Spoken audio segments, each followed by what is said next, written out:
Arthur Kingsley Porter, American millionaire, archaeologist, and professor at Harvard, often referred to as the real-life Indiana Jones.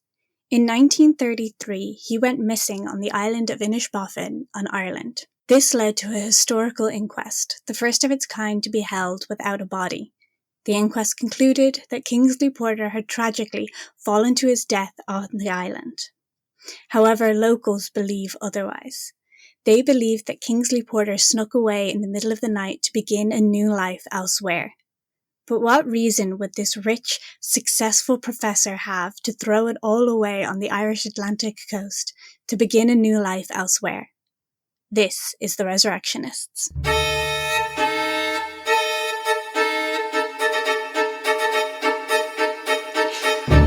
Hello everybody and welcome back to the Resurrectionist podcast and episode 4. This episode we will be talking about Arthur Kingsley Porter, an American archaeologist who went missing under mysterious circumstances here in Ireland. This is like a real true crime case. I suppose you could argue that some of the previous episodes have also been true crimey, but this one's like definitely a true crime case. Before we get into the episode, I just want to give some shout outs to our audience members because we have audience members in weird places. So we've got the US, the UK, Canada, Ireland, Australia, New Zealand. That all makes sense. English language countries. We also have Denmark, which is 1% and I think might be my friend from Denmark, so hi. We also have Germany, Sweden, Portugal, Georgia, Turkey, Mexico, South Africa, Poland, Belgium, Vietnam, Brazil, Netherlands, and the Republic of Moldova. So if you are from these places and have been listening to the podcast, hi, thank you for listening. Also, thank you to that one person who left a 5-star review on Apple Podcasts. I think that was months ago, but thank you anyway. And thank you to all the people who left comments on the YouTube videos as well. So let's get into the episode now. So Arthur Kingsley Porter was born on February 6th in 1883, which is 2 days before my birthday. I'm February 8th. Also, can we just say Arthur Kingsley Porter is a pretty dope name. So he was born in Connecticut and he was the third son of a wealthy and influential New England family. So his father's name was Timothy and he was a banker, and his mother's name was Louise and she was an heiress. So she was from a very wealthy family and was expected to inherit a lot of money as well.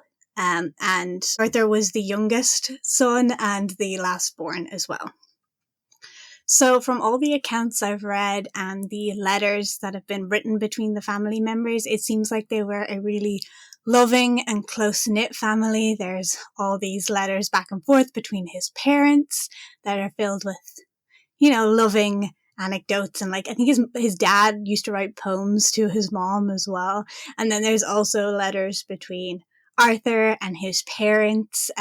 Specifically, I read one between him and his dad, and they've got cute little pet names and everything going on. So they're just like a cute little family, and it also seems that they were really interested in nature and just being out in nature. So the family was tight-knit, they were into the nature, and they were close, it seems, from all the accounts that I've been able to see. So a very happy, loving childhood until 1887 when Arthur's father, Timothy, suffered a stroke. This is his second of 2 strokes, but I couldn't find a date for the first one. Only the second one in 1887 because it left him paralyzed on the left side. So after this, I think Arthur's childhood sort of started to begin to change and maybe possibly go downhill a bit, if you want to call it that way. So his father was left paralyzed on the left side, which left him unable to work. I think from what I've gathered, he was mostly sort of bedridden. I believe his mother used to take care of him as well. Arthur's mother used to take care of his father. They possibly had help in as well. They were quite wealthy. So they still had money because his mother was an heiress and they had all this money saved up and everything as well. So they weren't wanting for anything, but his father was left somewhat bedridden after the second stroke. And then on the 13th of December 1891, so quick math, 3, carry the 1, 4 years after his father's stroke, his mother died. He was 8 years old when his mother died as well, so quite young. So at 8 years old, his mom's now dead, and his father is pretty immobile as well. And this sort of led people to presume his father was considerably older than his mother as well. I forgot to write down the ages, but I believe when they got married, his mother was 20 and his father was 40, I believe. In and around there, there was quite a big age difference between the two of them. So not only was his father now mostly immobile, but he's also quite a bit older. I believe he was in his 60s when his wife died. And so Arthur's brothers, who were older than him, I think at this point they were 18 and 15. You think I would have written all of this down? I did not. So his brothers are also quite a bit older than him as well, and are therefore more independent and are less impacted. Obviously they're impacted, it's their mother's death, but in the sense of like caregiving wise, they are less impacted because they require less care. They are teenagers at this point, and I believe they're off at boarding school as well. So this has less of an impact on the structure, day-to-day structure of their lives. Obviously, emotionally, it has a huge impact on them. Their mother died. And they sort of just expect that their father is going to settle into this sort of retirement that he's got now, sort of just live out the rest of his days peacefully with the stipend that has been left to him. That's the other interesting part. His wife did not leave him all of her assets. She was the heiress. She was the one with all the money. She didn't leave all of it to him. She left a stipend of £100,000, which, or $100,000. This is America. I can't remember. I'm presuming dollars. 100,000 something, which obviously was a lot more money back then, but it isn't all of her money. The rest of it was left in trust to her children, so to the 3 boys. Their father was just supposed to live peacefully off of this stipend. It was more than enough money for him to live out the rest of his days with, supposedly. But what happened in reality is that their father did not go quietly into that night. He started pursuing much younger women, especially he seemed to have a thing for school teachers who were in their early to mid 30s. Okay. And he would spend ludicrous amounts of money sending jewelry to these women. And there's letters that, there's a book called Glenveagh Mystery, The Life, Work and Disappearance of Arthur Kingsley Porter. And that sort of goes into some of the letters that were written between the family members, between Arthur and other people later in his life, and at this point between his father and these women that he was seeing. He'd write all these like love-filled letters, and he'd write about how he's like sending them all this jewelry, and he's got like lists and lists of all the jewelry he's sending them and what they mean and why he's giving it to them and how much they cost and all of that. And like there's these huge, extravagant showings of love, and then like 2 days later, they'll break up, and then like 2 days after that, he'll be like dating a new person as well. Apparently, in his later years after he was widowed, he got a bit extravagant with his spending. And eventually, after dating all of these young teachers, he ends up dating Arthur's governess and getting engaged to her. And I guess at this point, the older sons have sort of put their foot down and they're like, this can't keep going on. It's becoming a huge scandal in upper crust Connecticut society. People are starting to point and stare and notice, and the spending's getting out of control. So they take their father to court to try and get him declared legally insane so that they can gain control over his finances and that they can sort of put an end to everything that's going on, I suppose. During this time as well, they have him under house arrest at the house, and it's this whole huge scandal. It's during this court trial as well that all of these letters that he was writing to the school teachers and later on to this governess that he gets engaged to. All of those come out in trial, and then the next day they get published in the newspaper. So this scandal is just snowballing completely out of control. And poor Arthur is only 11 at the time, and he is being subjected to all of this scandal that's going on with his family. And obviously kids at school are pointing and laughing at him as an extension, even though none of this is his fault. He's just a little baby. But it is apparently this that led Arthur to have a sort of lifelong fear of social scandal and a bit of, from what I can gather, kind of social anxiety as well, or an introvertness around social situations, seem to have all stemmed from this huge scandal that was going on. It eventually died down. I believe there was a settlement between his brothers and his father that was reached, and then his father actually went on to marry the governess. And then a few years later, his father took his brothers to court for the whole, forced imprisonment. I don't think it was forced imprisonment. It was, court-ordered house arrest at the time. But, the whole court thing, everything that happened, his father ended up bringing his brothers to court for that. But that ended when his brother Blanchely, Blachley, Blanchely, odd name, the middle brother, died at the age of 18 from some freak lightning strike while he was with the older brother Lewis. There's nothing suspicious. When I first read he died in a freak accident while with the brother Lewis, I was like, did Lewis have him killed? But I was reading into it, and it genuinely was just some freak lightning strike. I think it hit a rock, and then, the lightning hit a rock, and I don't know, something happened. Anyway, he died, Lewis was injured. Their father ended up dropping the charges, as any good father would. I'm no longer going to sue my sons. One of them died in a weird lightning strike.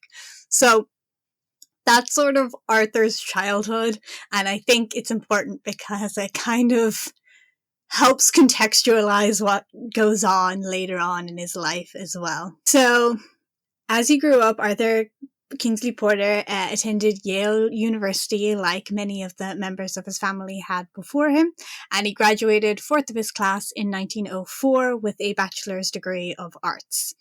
And then he went on to study for 2 years at Columbia University in the field of architectural practices.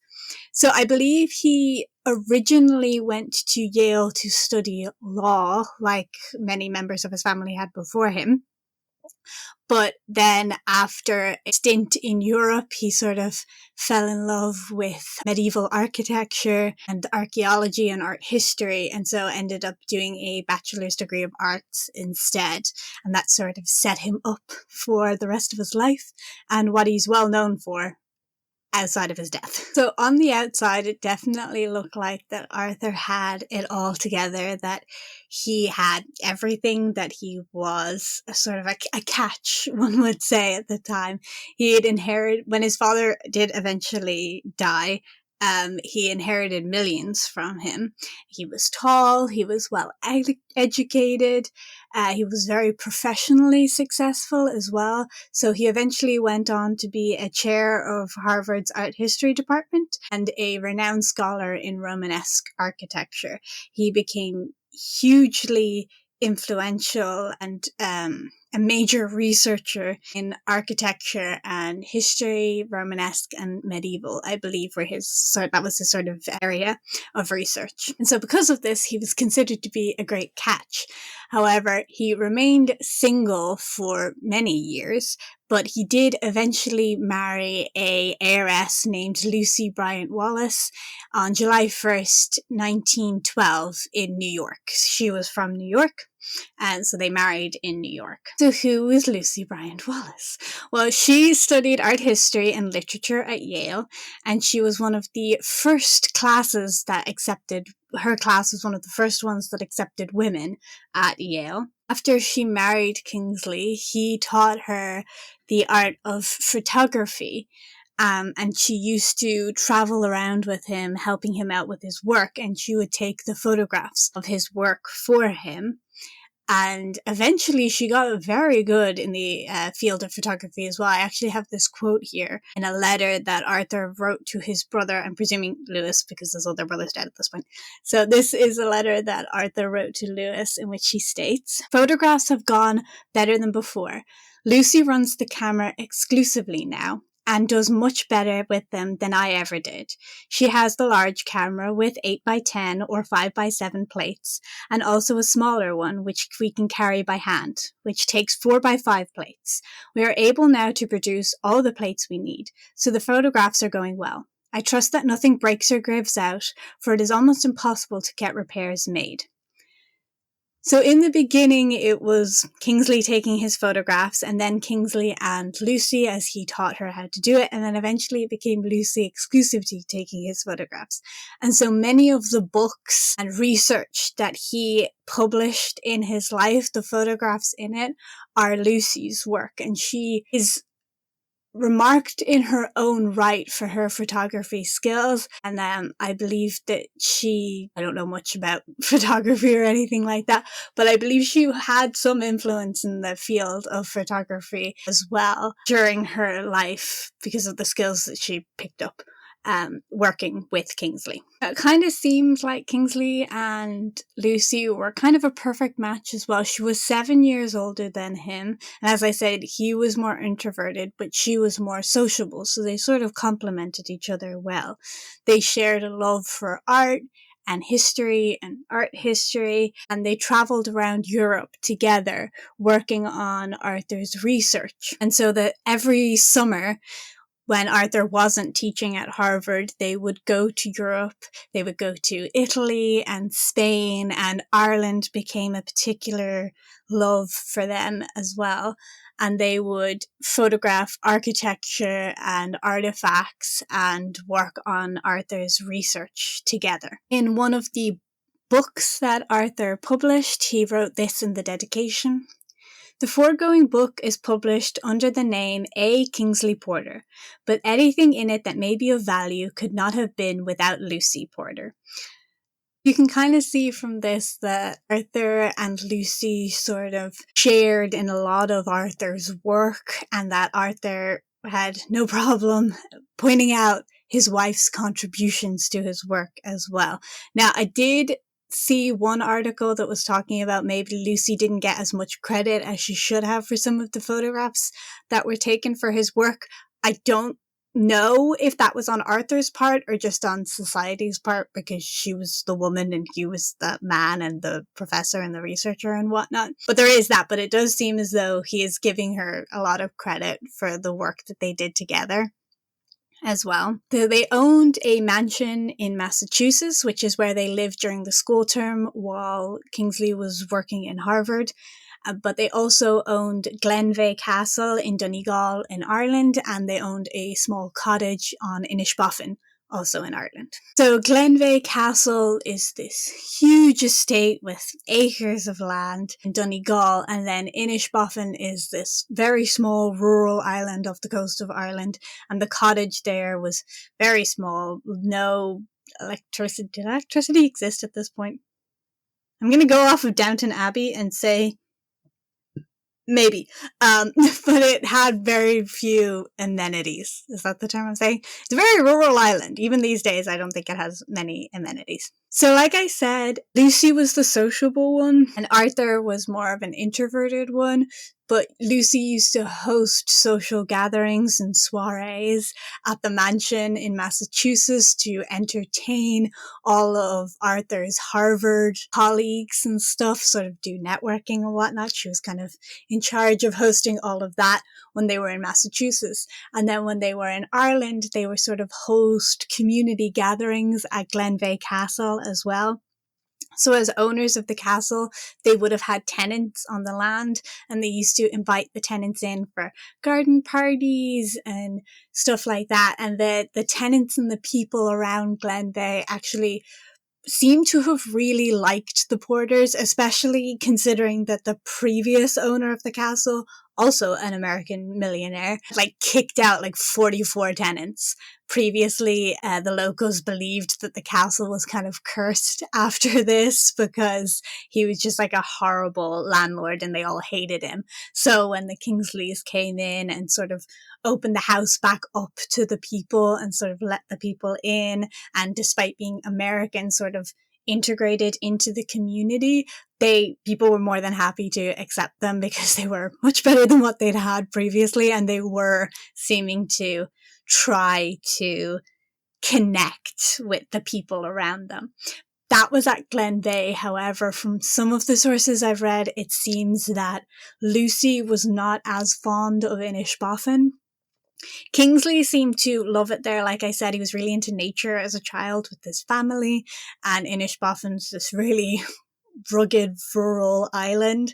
He seems to have really loved it there. Lucy, on the other hand, I don't think fared as well there. It wasn't to her liking, but she did seem to love Glenveagh.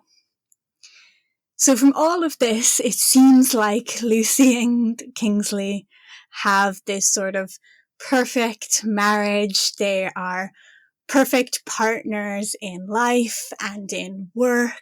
They seem to be great friends. They seem to, sort of have it all going for them. But that isn't really the case. So in reality, Lucy was far more of a devoted wife than anyone really realized at all. So Arthur suffered from extreme depression, and this depression is thought to have stemmed from the fact that Arthur was gay and that he had a long-term partner in a young man named Alan Campbell. Now, Lucy knew all about Alan Campbell and the fact that he and Arthur had a relationship going on.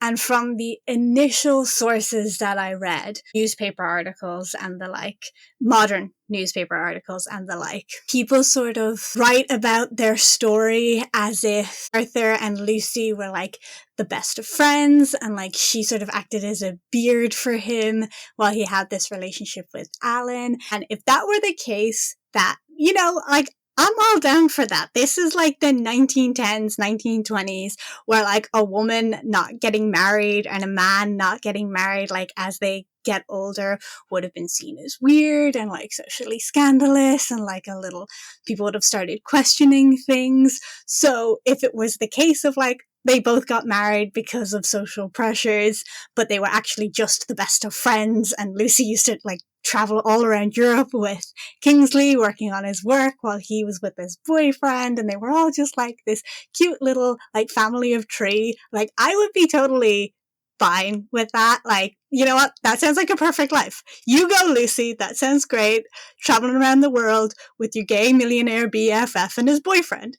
I'd be down for that life. That sounds great. But it seems like that's not actually the case, and that Lucy genuinely did love her husband to the point that when a sex therapist recommended that Arthur and Lucy introduce a man into their relationship to help with Arthur's depression, that she allowed it, but that she was not okay with it because she was genuinely in love with her husband. So yeah, just if you are reading more into this, which I do recommend, I always recommend people do their own research. If you're reading into this and you read the initial sources being like, Lucy like loved her husband and completely accepted that he had this relationship with Alan Campbell, just take it with a grain of salt, because it seems like she was actually, towards the end of their marriage, incredibly lonely in their marriage because she genuinely loved her husband. And while I do think he loved her, he wasn't in love with her, obviously, he's gay. And I think that did take its toll on her mentally. There are some letters or diary entries written by Lucy at this later stage of their marriage, and a lot of the diary entries are just like I don't know. I'm making up dates here. Don't quote me on any of this. I didn't write them down. But like January 1st, alone. January 2nd, ate dinner, alone. January 3rd, went like Arthur and I came to Glenveagh. January 6th, Alan arrives at Glenveagh alone. You know, it's just a lot of like her commenting on like she seems to feel very alone in their lives after Alan is introduced. And another interesting note, it seems that Alan Campbell wasn't in love with Arthur either. I think some sources mention that Alan actually had a partner of his own, and that the situation with Arthur was more just a like quote unquote therapeutic one. It was genuinely recommended by a sex therapist that this sort of situation go on. I don't know what Arthur's feelings towards Alan were. I don't know if he was in love with him or if it was just an aid to his depression. I don't know what you want to call it. It's an odd situation. The more I read into it, the more I'm like, what was going on here? Very strange. But anyway, that is the kind of triangular relationship that's going on between Arthur Kingsley Porter, Lucy Porter, and Alan Campbell. So Alan used to travel to Ireland to see the Kingsley Porters when they were in Glenveagh, but he also used to see Arthur when they were in Harvard in Massachusetts as well. And Kingsley actually hired Campbell to work as his assistant at Harvard. And I'm now beginning to realize that I'm referring to Arthur Kingsley Porter as Arthur Kingsley and Porter. I apologize if this is getting kind of confusing. The triple barrel name, not triple barrel, double barrel surname, triple name, whatever it's called. I'm just picking and choosing as I go. So yeah, so Alan worked as Arthur's assistant at Harvard University as well. And while Arthur's marriage with Lucy appears to have shielded him from scrutiny for most of his life, towards the end of his life, especially after he hired Alan to work at the university, it all sorts of starts to fall apart as well. Alan was more outwardly gay. I think in just his mannerisms and his way of being was just maybe a little more obvious or suggestive than Arthur. And so when he was hired by Arthur, it started to raise questions as well, the kinds of questions that his marriage to Lucy just couldn't shield anymore. And obviously this began to sort of weigh on Arthur because of that whole previous trauma around social scrutiny and being a societal outcast and just everything that happened when he was a child. Sort of he fears it coming back up again now that people are starting to sort of scrutinize his sexuality a bit more. It is especially worrying because in the 1920s and of outing and expelling gay people in the university, they sort of held these witch hunts in a court of sorts where they would bring people in they suspected of being gay and then get them to oust other people, and then they'd bring those people in and sort of follow the trail along. They would fire people, they would expel people. I believe it is alleged that there were 2 students from Harvard who ended up committing suicide because of these witch hunts that were going on at the university at the time.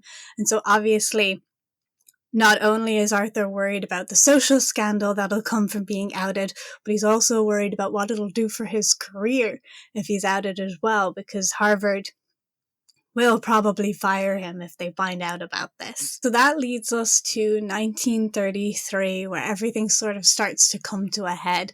Harvard sort of closing in on Arthur a lot more, which is bringing about a lot of anxiety in him, and also the Great Depression is starting to deplete the family's finances as well. They are not as well off as they once were. Also, at this point, Alan has left Arthur. They've split up. I don't know if you'd call it a breakup because I'm not entirely sure what was going on with their relationship. It is confusing, but they've split up at this point as well. So there's just a lot of pressure going on for Arthur at this time, financially, professionally, socially, relationship-wise. All of it's just sort of coming to a head. And so the Porters pack up the Massachusetts home and go back to Glenveagh for the summer to kind of get an escape from everything that's happening with Harvard and with the Great Depression, everything that's going on in America. They sort of abandon it and flee to their safe haven in Glenveagh. So while in Ireland at Glenveagh, the Porters decide to take an even further retreat from everything going on, and they travel to their cottage on Inishbofin. On Inishbofin, Arthur liked to wander around the island to explore the many caves that are there, to enjoy the sort of rural, coastal atmosphere of Inishbofin. He used to write a lot of letters here. He used to draw the scenery and things as well. And on the morning of July 8th, 1933, Kingsley Porter leaves the cottage on Inishbofin to go on one of these adventures, and he never returns. And this leads to a decades-long mystery as to what really happened to Kingsley Porter, and gets into the whole mystery, true crime-ness of today's episode. There are three sort of main theories as to what happened to Arthur Kingsley Porter. There's the optimist theory, the pessimist theory, and then the realist theory, as I have prescribed them these titles. So the optimists, which includes many of the locals on Inishbofin, they like to believe that Arthur Kingsley Porter faked his death and stowed away on a ship to start a new life elsewhere, free from his family's name, free from this mounting threat of Harvard and being outed and being a social scandal, free from financial situation that they were starting to find themselves in, free from his marriage, just free of everything that was starting to weigh down on him in his life. He stowed away on a ship and started a new life. The locals are so hardened in their beliefs that Arthur Kingsley Porter faked his death that when they erected a memorial to all the people who have lost their lives at sea on the island, they omitted his name from the memorial. They are so fervent in this belief that he faked his death and that he didn't really die because of falling into the water or throwing himself into the water, that they omitted his name from this memorial. Speaking of throwing himself into the water, that is the pessimist theory as to what happened to him. That he was plagued by this loss of his relationship with Alan, and by the loss of the family fortune, and by the fears of being outed, that he intentionally threw himself off the cliffs into the water and to his death. And then there is the quote-unquote realist theory, which tends to agree with what the Inquest found, which is that Arthur Kingsley Porter tragically fell into the ocean, slipping off of the cliffs and falling into the ocean, sadly, to his death. Of course, this being Ireland, there is also a supernatural theory as to what happened. So, in 1926, Arthur removed a sarcophagus lid from the 11th century Spanish tomb of, I'm going to butcher this, Alfonso Ansúrez, A-N-S-U, Fada, R-E-Z. I know it's not called a Fada in Spanish, but I'm Irish, deal with it. Who was a nobleman's son. And he took this 11th century Spanish sarcophagus lid back to Harvard, and the lid was put on display in the Fogg Museum and remained on display for a number of years, despite protests from Spanish authorities. The lid was eventually returned to Spain on, drumroll please, July 8th, 1933, the day Arthur Kingsley Porter went missing. Dun dun dun! I think this is just a coincidence. I don't think this actually has anything to do with what happened to him. But it is pointed out. Some people also point out that curse on Glenveagh Castle, which I mentioned previously, and that the curse might have taken him, but he wasn't at Glenveagh at the time, so I don't really know how that one's supposed to have panned out. But there are some interesting things about Glenveagh, which I will mention towards the end of the episode, that are kind of creepy when you think about it. So, maybe there's something to that theory, but like I said, it didn't happen at Glenveagh, so who knows? So what's the truth? What really happened here? What are the facts that we know behind this situation? So when it comes to the realist theory, or what the inquest found, that Arthur sort of slipped off of the cliff and fell into the ocean and died that way, there are some holes in the theory which have led to this faked his death theory.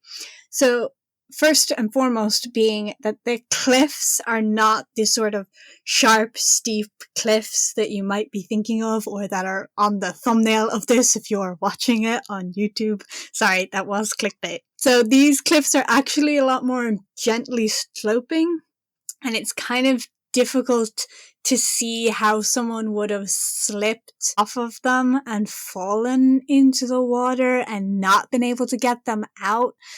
I'm not sure if I mentioned this previously, but Arthur was able to swim, and he was a very good swimmer. He'd been swimming from a very young age. He'd been involved in a lot of water sports, water activities from a very young age. So it's not like he could have slipped off of this gradual, slow incline into the water and drowned because he didn't know how to swim. He knew how to swim. He was a very strong swimmer. It is possible that he hit his head off of something, but like I said, these cliffs just aren't, you look at them and it's difficult to imagine how someone might have accidentally fallen into the water and not been able to get themselves out. Now, I've never been to Inishbofin. I've never actually seen these cliffs myself. However, there is a Doc on One podcast episode, which I will link in the reference list below, that discusses Arthur Kingsley Porter, his life and his death. And in it, you can hear the narrator as he visits these cliffs with one of the locals, and you can hear the both of them sort of go, hang on a minute, these cliffs are not what I was imagining when I saw cliffs. Like, you can hear their live, genuine reaction to seeing the cliffs, and they also make the point of they don't see how this could have happened. Now, other locals have said that there's, I guess, currents or like tidal wave pools or something in the area that might have dragged you out, but you would have first had to have somehow gotten into the water for that to happen. And again, they just don't see how he could have accidentally fallen into the water. And there's no mention of him intentionally getting into the water, and I'm presuming this is because they found no evidence of clothes or anything like that to suggest that he just decided to take a swim, got stuck in one of these currents, and then drowned that way. And so what are the facts that have led people to believe that he faked his death? This theory isn't coming out of purely the fact that the cliffs are not, it's difficult to see how somebody could have accidentally fallen into the water from these cliffs. There are some other things that happened leading up to and following his disappearance that have led many to believe he faked his death. First of all, 3 months before his death, he changed his will to make Lucy the sole beneficiary of his assets. So 3 months before he died, he ensured that everything he had in the event of his death would go to Lucy. There is also, the point is made that there was no large-scale, thorough search made of the island after his death. Lucy, friend, and I believe one of the locals did go looking for him the day he went missing, but there was no large-scale, intentional, planned out search of the island for him, either by land or by sea. Again, this is the 1930s, so the sort of search party idea that we have that would happen now probably wouldn't have happened then, but also this is a coast, like this is an island, and I'm sure that they are used to things happening out at sea, people accidentally drowning, stuff like that, and they do know how to search for people in that manner. And it just seems like there wasn't a lot of effort put into looking for him after he disappeared. People have also pointed out that Lucy's behavior after he died was odd. Again, some of this might have had to do with the strain that was on their marriage before he went missing. Obviously, people weren't really privy to that at the time, so they just see her as not acting like the grieving widow that they would expect her to be, or potential widow. I don't know what you would call her when her husband's missing, not technically dead, even though, like, if he didn't fake his death, he's definitely dead. But, anyway, yeah, so she's not acting as people would have expected her to act. And again, people grieve or they're in shock in different ways. Or it also could have had to do with the fact that she and Arthur had this sort of strange relationship before he went missing. But in some of the things that people point out about Lucy's behavior after he went missing, one of them is, okay, this confuses me. It's either diary entries or unsent letters. I don't know which. I've seen it referenced as both in different things. But in the hours and days after his disappearance, there were diary entries / unsent letters from Lucy that declare her husband to be missing. So she's sort of already saying, like, he's missing hours after he's gone missing, like, writing, like, just in a way that's, like, weird. Not, like, missing as in, like, oh, he went down to the shop and it's 2 hours and he's not back yet, and, like, that's kind of weird. It's like, oh, my husband's missing. He's like, they haven't been able to find him, and it's only a couple of hours after he's gone missing, so people have pointed that out as being a little odd. But then again, they're married. Maybe she knows him. You know, she could feasibly have determined that it was not within his character to be gone this long, or that she's had a feeling something was weird, and that's why she's already saying, like, he is missing, not like, oh, he just went on a wander and he's gone longer than I thought he was gonna be. Again, I'm playing devil's advocate on all points here, that we don't know Lucy and Arthur. We're going off of historical records, diary entries, and letters for all of this. So, for all we know, she had a gut feeling that something was wrong, and she was right. But there is also this thing of either the day of or the day after, I believe the day after Arthur went missing, Lucy returned to Glenveagh. Now, as I said, this in itself might not be odd because Lucy was not fond of Inishbofin, and there was sort of stormy weather going on in Inishbofin at the time, so she might have just taken her chance to get off the island while she could, to leave because she just wasn't fond of that place. And she might have already decided that, like, oh, it's the day after and he's not back yet, so he's not coming back. Like, it's a small island. If you don't find him on the island, he's probably in the water. And if he's been in the water that long, he's probably not coming back. I don't know what's going on in her head.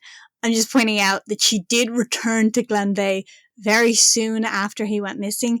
She didn't stay on the island, but then again, she wasn't fond of the island, so that's possibly why. But when she did return to Glenveagh, a friend picked her up, and she did tell this friend, Kingsley will not return tonight. Kingsley will never return. That is a little odd. But to play devil's advocate, he's also been missing for a day. So maybe she's just, like, really realistic about the situation. Who knows?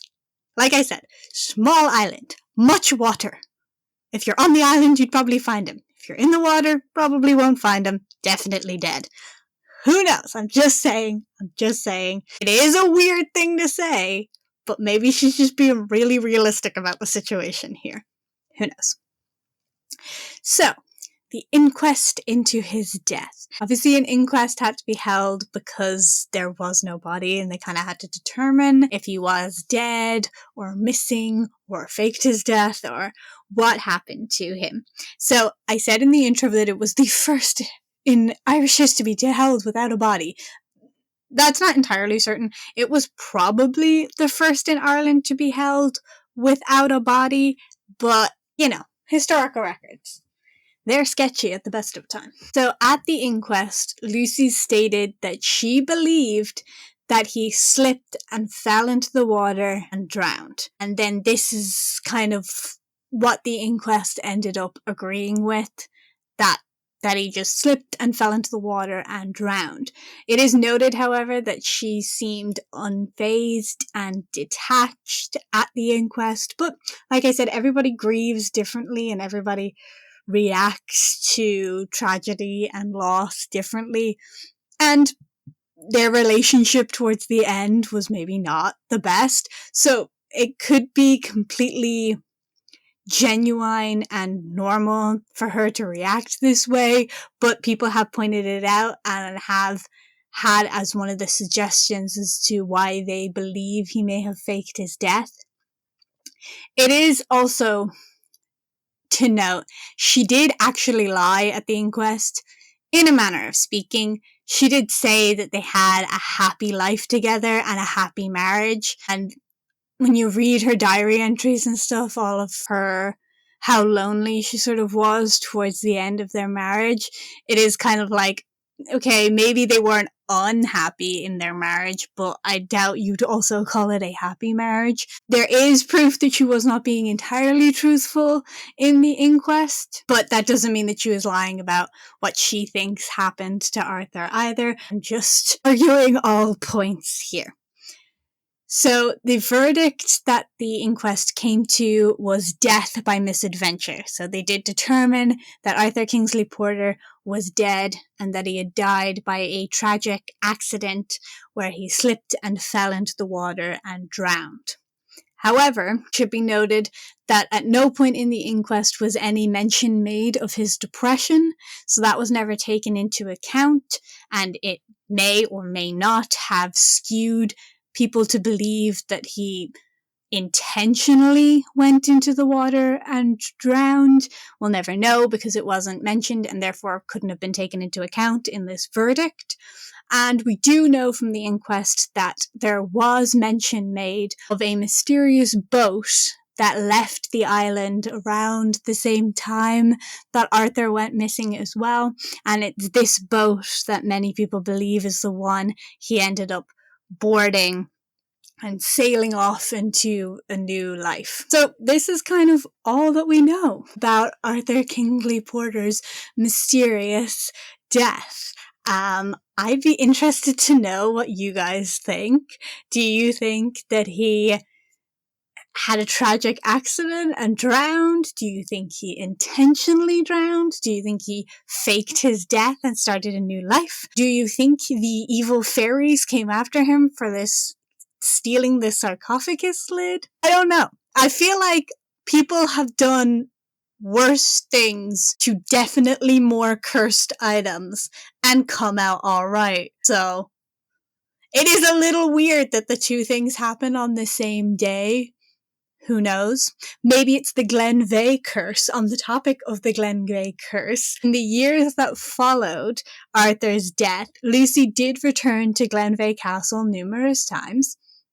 One of those times, a friend accompanied her and stayed at the castle and then ended up dying of a heart attack. And a few years after that, Lucy's chauffeur got into an accident where he was hit by a car and died at the castle.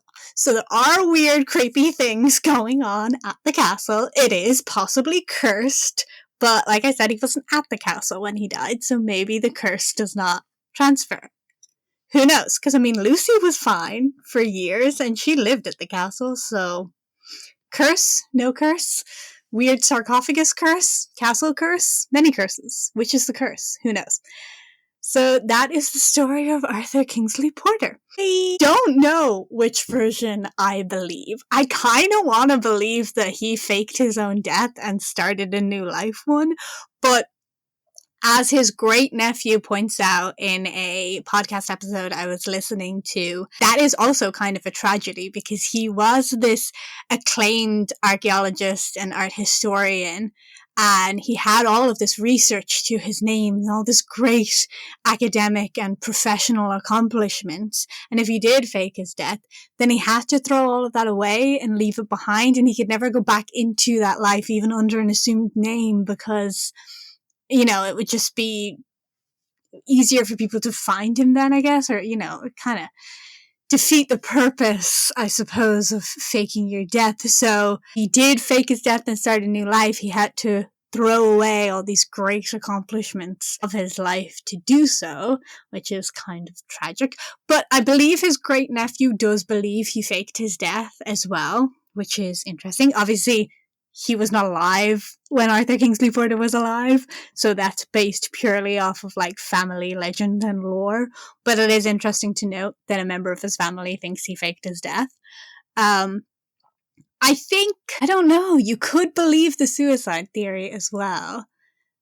But, I don't know, part of me, like, just doesn't want to believe that. I don't know why. I don't know. That's where my headspace is. I want to believe that he faked his death, but he probably just befell some tragic accident. Who knows? I think I may have seen reference at some point that somebody thought Lucy might have killed him because she was set to inherit everything, and it is always the spouse. But I don't think that that's what happened. I think it's also, like, not possible for that to have happened. I think she was with people on the day he died. I can't quite remember now. Anyway, there's a reason that that's not been brought up very often. I just can't remember what the reason was. But I thought it was interesting to note as well that there are some people who do believe Lucy killed him for the money. Speaking of the money, what happened to the money afterwards? So it all went to Lucy, obviously, which included the mansion in Massachusetts, the Glenveagh Castle, and the cottage in Inishbofin. I believe she got rid of the cottage in Inishbofin fairly soon after the death. Like I said, she was not fond of Inishbofin. She probably got less fond of Inishbofin when her husband went missing there. Glenveagh Castle currently belongs to the government or the heritage group or something. Anyway, it's open to the public. It's like a touristy place. You can go to Glenveagh Castle, give a tour. I believe there are 2 rooms in the house that are still decorated the way the Kingsley Porters decorated it at the time. So you can go see how the Kingsley Porters would have lived at Glenveagh. The land, obviously not as vast as it used to be, now belongs to multiple other people, but the house is still there. You can go visit it. And the house in Massachusetts, I find this funny, but Lucy did will the house in Massachusetts to Harvard University, and is now currently the home to the Dean of Harvard University, which is kind of ironic because at the time of his death, it was the Dean of Harvard University that was coming after Arthur for being gay. Obviously not the same Dean who lives there now. Ironic when you think about it. Also interesting that Lucy willed it to Harvard. Don't know if that says something, but that's for you to decide. Not me. If you're interested in doing more research into Arthur Kingsley Porter, there is a reference list in the description below. There is a book all about this. It's called Glenveagh Mystery, The Life, Work and Disappearance of Arthur Kingsley Porter. There is also a podcast episode and a TV documentary episode. The TV documentary episode is actually how I found out about this case in the first time. I would recommend it. It's good. It's also entirely through Irish, so you can turn subtitles on if you want to watch it and just read all the subtitles. If you want to hear what Irish sounds like, it's a good documentary. I would recommend it. So that's all that there is to say about Arthur Kingsley Porter. Thank you guys so much for listening. If you have any questions, please leave them in the comments below. Remember, I am doing a Q&A at the end of the season, so I will be taking questions for that. The reference list is in the description, as I said before. Make sure you follow and subscribe to keep up to date, and I will see you all next Morbid Monday. Thanks for listening. Bye.